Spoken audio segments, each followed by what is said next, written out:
Olá, sejam bem-vindos mais uma vez aqui ao meu canal. Hoje a gente vai falar um pouquinho sobre essa peça do Vianinha, ou do Valdo Viana Filho, uma peça chamada Moço em Estado de Sítio, logo depois da vinheta.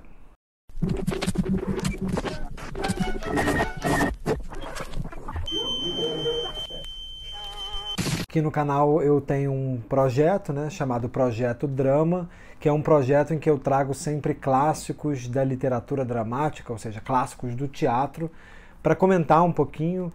E dessa vez eu resolvi trazer essa publicação, Moço em Estado de Sítio.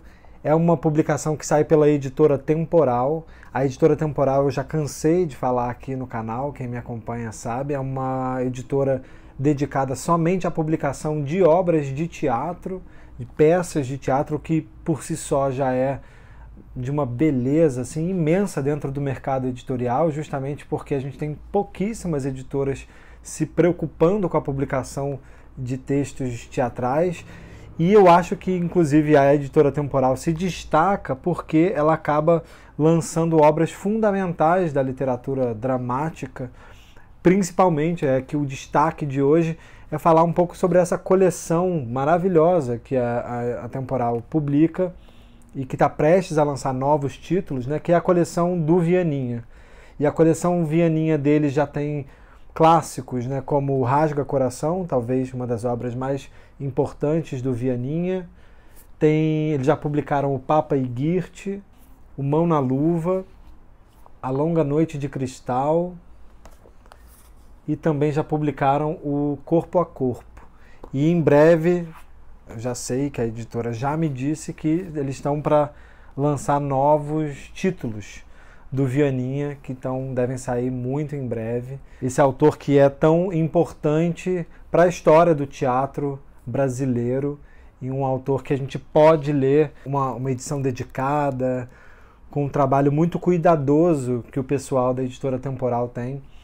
E eu vou comentar brevemente sobre essa peça chamada Moço em Estado de Sítio, um texto de 1965, publicado pelo Vianinha. O Vianinha é esse cara que está aqui do meu lado, um importantíssimo dramaturgo brasileiro. Ele também era diretor, ele também atuava. Ele nasceu em 1936 e morreu em 1974.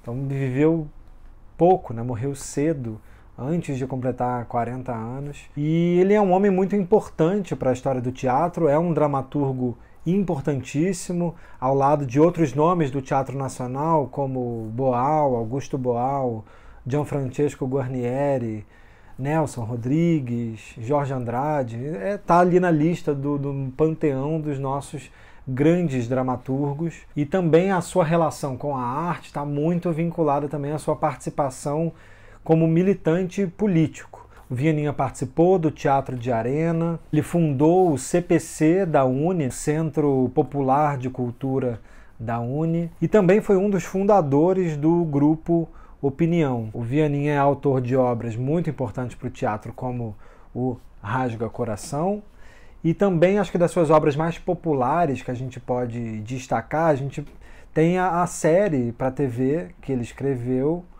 que é A Grande Família, a primeira versão da Grande Família. Ele era filho do também dramaturgo Oduvaldo Viana, e desde pequeno ele já cresceu em meio a diversas reuniões políticas na sua casa. Reuniões do PCB aconteciam na casa do Vianinha. Então ele sempre cresceu já unindo essa sua formação cultural, a sua formação artística como ator, como dramaturgo, também a sua formação de militante político. Aos 14 anos ele já fazia parte da União da Juventude Comunista, sempre esteve ali envolvido aos movimentos estudantis. Em São Paulo ele funda, junto com o Gianfrancesco Guarnieri, o grupo Teatro Paulista do Estudante. Passa então a ensaiar na sede do Arena, e então o Arena incorpora o grupo. No Teatro de Arena eles montam, tem a famosa montagem do Eles Não Usam Black Tie, texto do Gianfrancesco Guarnieri, que o Vianinha participa como ator. E ali, com a montagem de Eles Não Usam Black Tie, o Vianinha diz que o teatro brasileiro consegue encontrar finalmente, que ele dizia ser a sua fase talvez mais importante, justamente a fase de uma conscientização dos verdadeiros problemas nacionais que dizem respeito à classe proletária, aos trabalhadores. Vianinha faz parte então desse processo que justamente está preocupado com o projeto nacional de teatro, e um projeto nacional de teatro que focasse na representação daquilo que seriam os temas primordiais para a classe trabalhadora, visando ali atingir a consciência do público proletário, da classe operária. Então era um teatro que queria chegar nas massas e recuperar também um vínculo que ele já acreditava ter sido mais ou menos perdido, um teatro que tinha virado muito burguês, um teatro que falava somente às elites, um retorno a uma comunicação mais direta com o popular, com uma relação direta com o trabalhador cotidiano, com as suas crises e questões não só políticas, mas também sociais, sociopolíticas, enfim. E ele acreditava que com o texto do Eles Não Usam Black Tie, do Guarnieri, eles já tinham se aproximado desse movimento fundamental para o teatro brasileiro.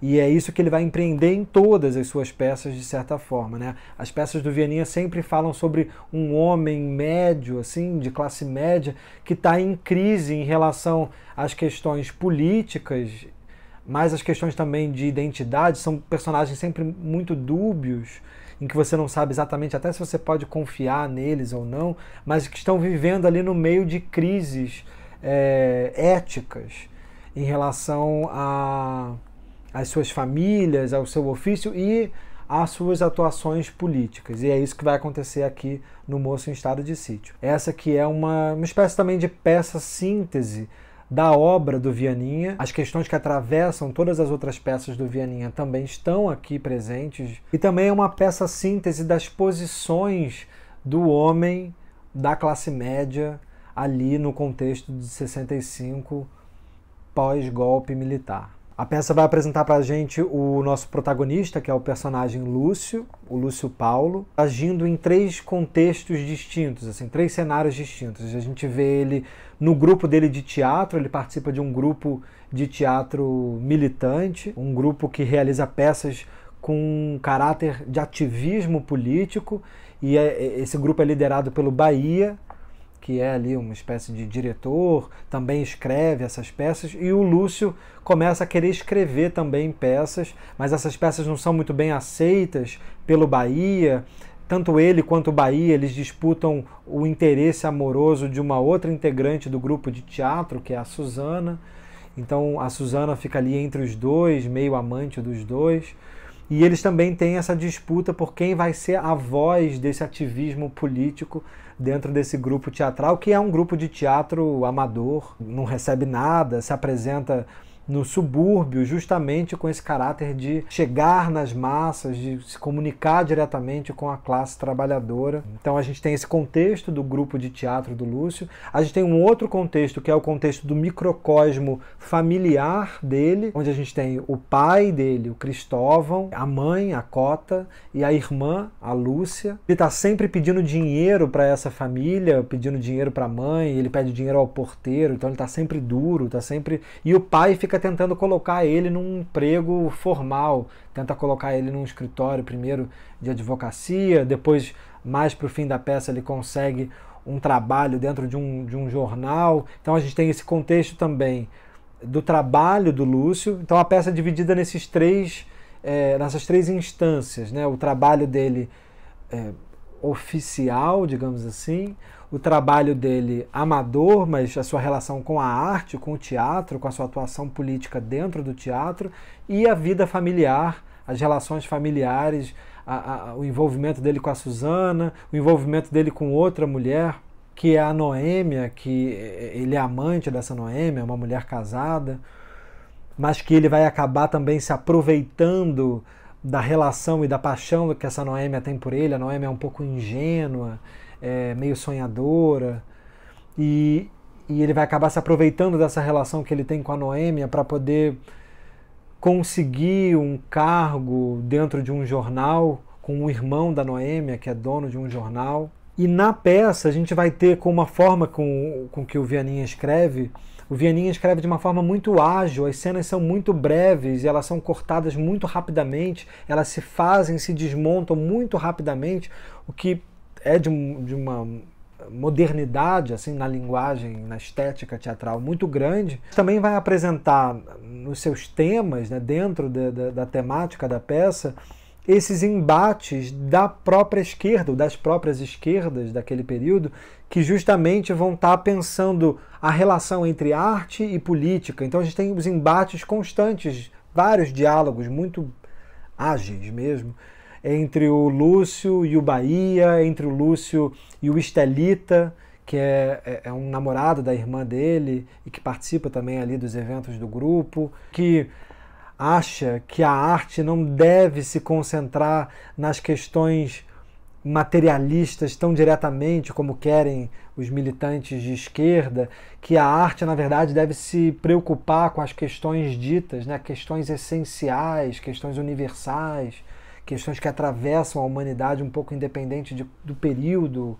ou do momento político em que elas atravessam, e eles não, o Bahia e o Lúcio acreditam que não, que a arte deve se preocupar com as questões de agora, desse momento presente, diretamente. A arte tem que lidar a quente com as questões práticas mesmo, que assolam os proletários, os trabalhadores. A gente tem essas relações, essas discussões que são muito interessantes para a gente também, inclusive hoje, pensar sobre o que discutimos quando discutimos as relações entre arte e política, no embate entre o Estelita e o Lúcio, que o Estelita diz: teatro político não existe, vocês se preocupam com essa bobagem de teatro político, mas política é a circunstância, meu Deus.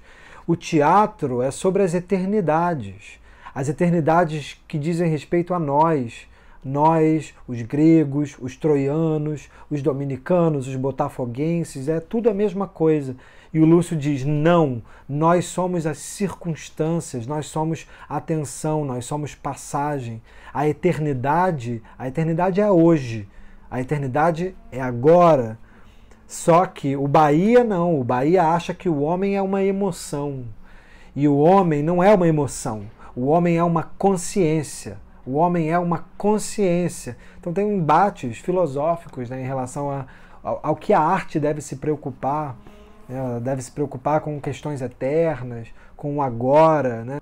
O homem é emoção ou o homem é consciência? São questões filosóficas. E também tem questões em relação às personagens femininas, por exemplo, a Susana, que está dividida entre esses homens, a irmã do Lúcio, a Lúcia, ela fica grávida num determinado momento do Estelita, e meio que ninguém liga muito pro fato dela estar grávida. Ela fala isso pro irmão, o irmão meio que ignora. Então tem uma misoginia aí também forte com as personagens femininas. A personagem Dakota, a mãe dele, é uma personagem um pouco relegada também, jogada para um pouco para escanteio. Ninguém ouve muito as opiniões dela. Então também tem um pouco uma imagem de uma esquerda meio preocupada também somente em ouvir as vozes mais desses homens, do que esses homens determinam ou não determinam.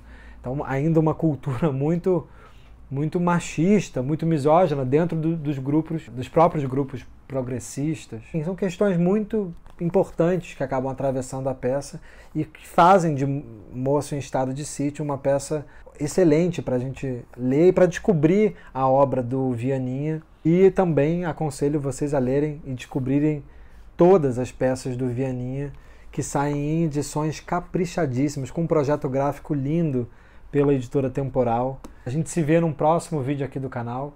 Um beijo para todo mundo e até a próxima. Tchau, tchau.